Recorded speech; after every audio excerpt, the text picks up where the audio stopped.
Halo semuanya, gue Mikal dan yes, ini adalah MacBook Pro 2021. Ini bisa dibilang MacBook Pro yang sangat pengen gue punya ya. Karena ya berbagai alasan yang bakal gue jelaskan seiring dengan video ini ya. Oke, kita lihat dulu nih belakangnya ada tulisan yang 16GB Unified Memory 1TB SSD 14-inch MacBook Pro. Dan yuk kita buka bareng-bareng. Seperti biasa ini bukanya tinggal di kretek ini doang ya.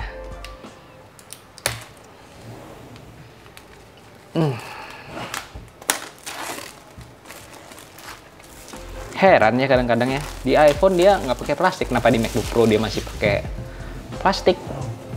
Nah, tapi inilah si MacBook Pro 2021-nya ya. Yuk kita buka bareng-bareng. Nah, ini sih MacBook Pro-nya cukup berat ya ternyata, nggak seenteng yang gue pikirkan.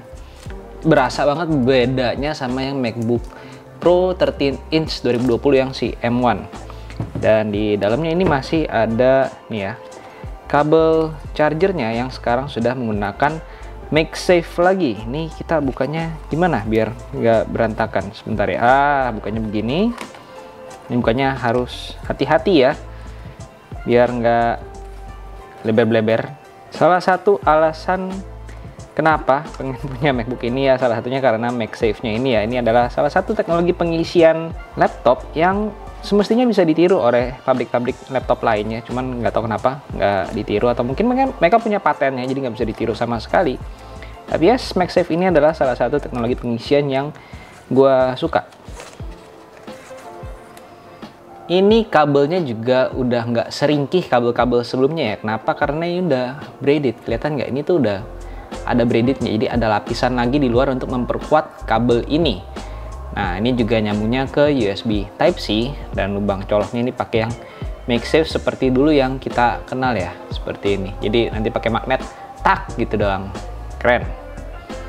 Oke, lanjut. Di sini ada apa lagi? Design by Apple in California.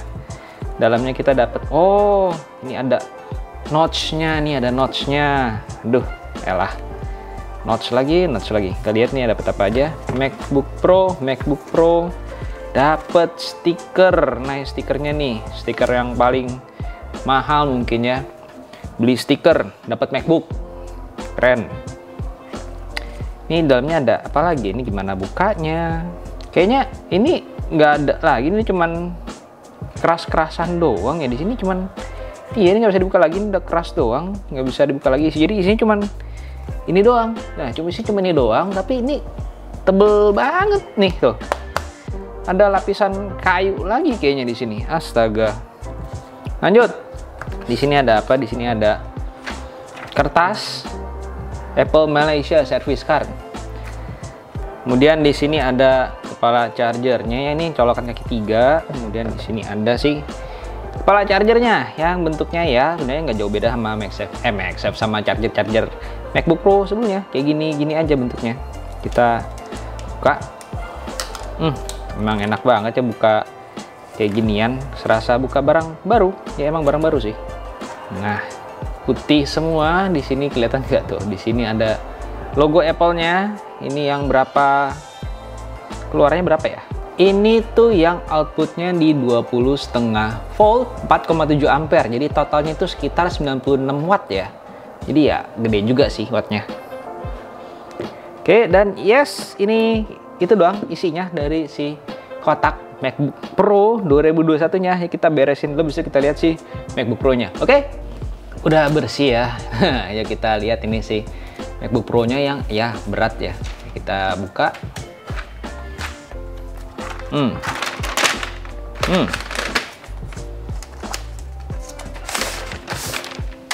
Nah,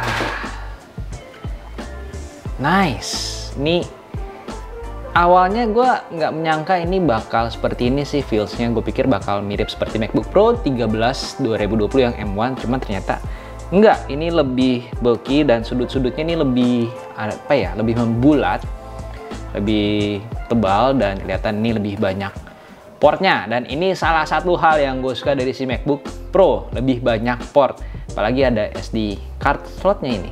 Ini kadang-kadang gue bingung kenapa banyak juga laptop Windows yang menghilangkan SD card slot, padahal mengklaim bahwa laptopnya itu cocok untuk konten kreator ya. Kan banyak yang pakai SD card ya, kenapa nggak ada?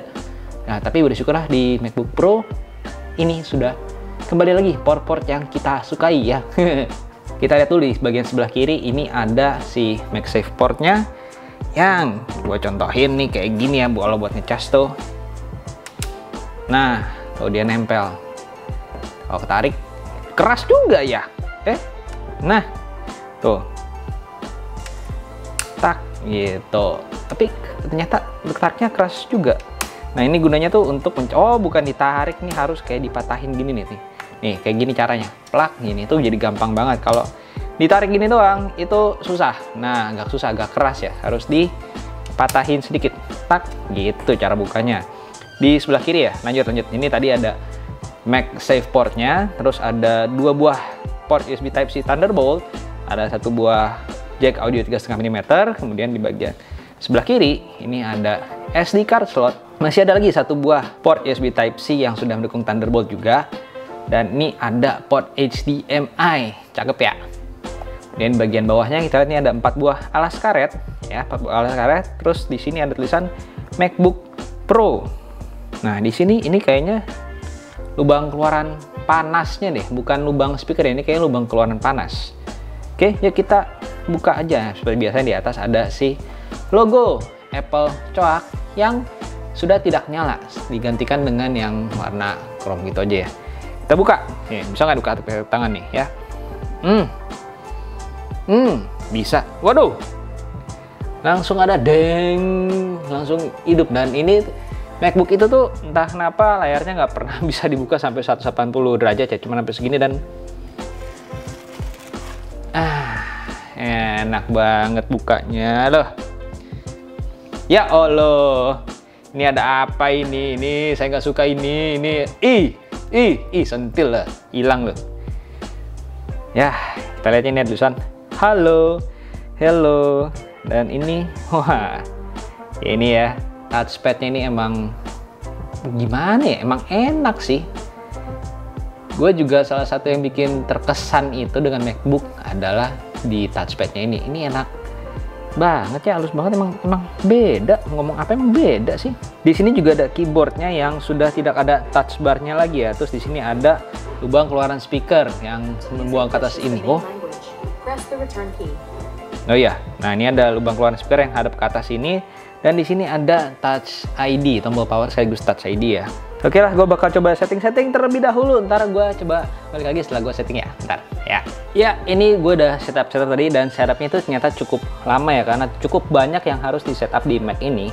Terus yang gue penasaran pertama kali itu sebenarnya adalah keyboardnya. Oh, dan ini touchpadnya emang beda sih. Jadi ini dia tuh sebenarnya touchpadnya tuh nggak ada mekanisme geraknya. Jadi ini kita hanya dapat haptic feedback yang feelsnya tuh kayak yang ngeklik di touchpad biasa gitu loh.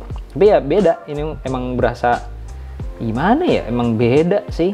Cakep lah, ini berasa haptic feedback yang berasa seperti kita menekan tombol fisik gitu ya kalau singkatnya. Terus gue penasaran banget sama keyboardnya, jadi kita coba ngetik dulu. Ngetik dengan menggunakan, ya kalau di sini lihat tuh masih ada ada auto teksnya, jadi agak berantakan untuk teksnya. Tapi untuk ngetiknya ini bisa gue bilang ini salah satu yang enak sih ya. Ya mungkin bisa dibilang hampir kayak Lenovo mungkin ya. Ini cakep, ini enak buat ngetik sih. Nice. Dan ini kalau kita perhatikan tombol-tombol F1-nya itu nggak kecil seperti di laptop-laptop lainnya ya. Ini dia ukurannya full size keyboardnya tuh, sama ukurannya antara F1 sama tombol Q atau 1, 2, 3 itu sama ukurannya ya. Kemudian gue sebagai pengguna Windows ini menyadari satu hal yang aneh itu nih ya, tombol-tombol X, minimize sama full size-nya itu semuanya beda, ada di sebelah kiri. Dan ini kita bisa tahu window to left of screen atau tahu window to right of screen seperti ini. Nice, tapi untuk fitur ini gue juga melihat fitur yang sama ada di Windows ya. Jadi di Windows ini juga emang sudah menerapkan hal yang sama seperti di MacBook. Kalau kita arahkan ke minimize sih kalau di Windows itu, dan dia muncul kayak gini nih, tahu Windows, bahkan dia lebih lengkap. Kalau di Windows itu ada kayak 4 pilihan, jadi bisa bikin 4 tiles gitu ya. Satu hal yang gue nggak suka dari notes ini adalah atau pitaknya nih, lihat ya ini, mouse-nya nembus tuh ke sana tuh kan loh, mouse-nya nembus tuh. Jadi kalau seandainya kita ada info di sini ya, notes-nya ini nembus. Dan gue bingung kenapa harus ada notes-nya sedangkan tidak ada yang namanya Face ID di sini. Itu agak membingungkan memang, cuman ya sudahlah, mungkin akan diperbaiki di MacBook berikutnya, mungkin bakal ditambah Face ID. Tapi ya siapa yang tahu ya. Yang pasti sih biasanya kalau emang setipis ini ya oke, bagus. Cuman notes-nya kalau bisa hilang atau setidaknya ada Face ID. Dan Windows please jangan ikutan bikin notes kayak gini, oke? Ini nggak enak dilihatnya. Lalu yuk kita lihat ini about-nya.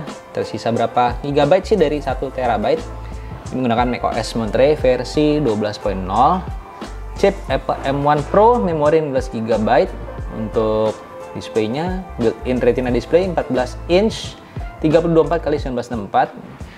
Storage-nya ini masih tersisa 966,1 GB dari 994,66 GB. Jadi ini udah kepake sekitar 20-30 GB-an ya untuk sistemnya. Kemudian satu hal juga yang baru gue sadari ya, ini kalau di Windows kan kita cuma klik gini doang itu pindah kursornya, sedangkan kalau di Mac ini kita harus ngeklik sampai berasa haptic feedback-nya, baru dia akan merespon sentuhan kita ya. Kalau enggak ya dia cuma bakal ya tuh nggak muncul kan, nggak keklik sama sekali kan, dia cuma bakal ya jadi kursor biasa aja, kecuali sampai kita klik, nah dia baru bereaksi akan sentuhan kita ya. Nice. Kita coba dengerin suaranya, kira-kira seperti apa sih hasil keluaran suara dari speakernya si MacBook Pro 14 inch ini.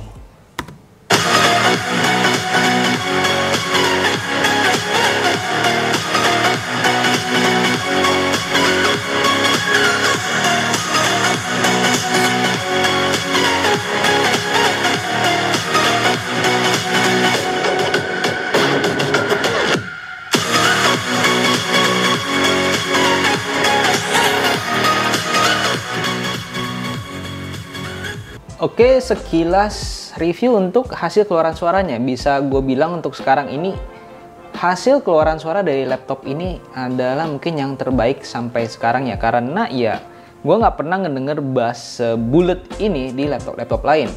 Ya emang sih nggak ada tulisan Harman Kardon atau yang lain-lainnya di sini. Cuman ini enak banget untuk hasil keluaran suaranya. Cakep. Ini bisa diacungkan 1, 2 ya 2 jempol dulu lah. Cakep.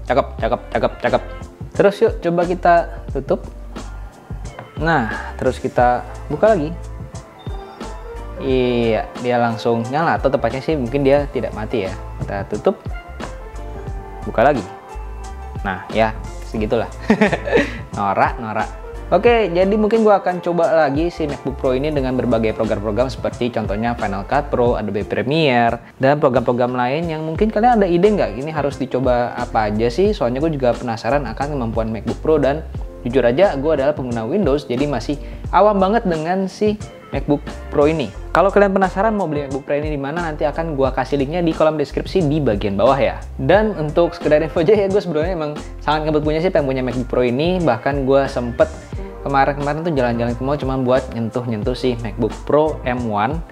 Dan ya bisa gue bilang ini much better sih, lebih subtle, feels-nya juga lebih apa ya, lebih nggak bisa bilang lebih premium tapi lebih halus ya mungkin untuk feels-nya. Juga ini kan agak membulat ya sudut-sudutnya, dan ya gue demen dengan port-portnya yang ternyata sudah lebih banyak dibandingkan MacBook Pro sebelumnya yang hanya ada 2 port, jadi harus bergantung banget sama dongle. Oke, gue rasa sekian dulu untuk video kali ini. Stay safe, stay healthy, dan sampai berjumpa di video berikutnya. Dah.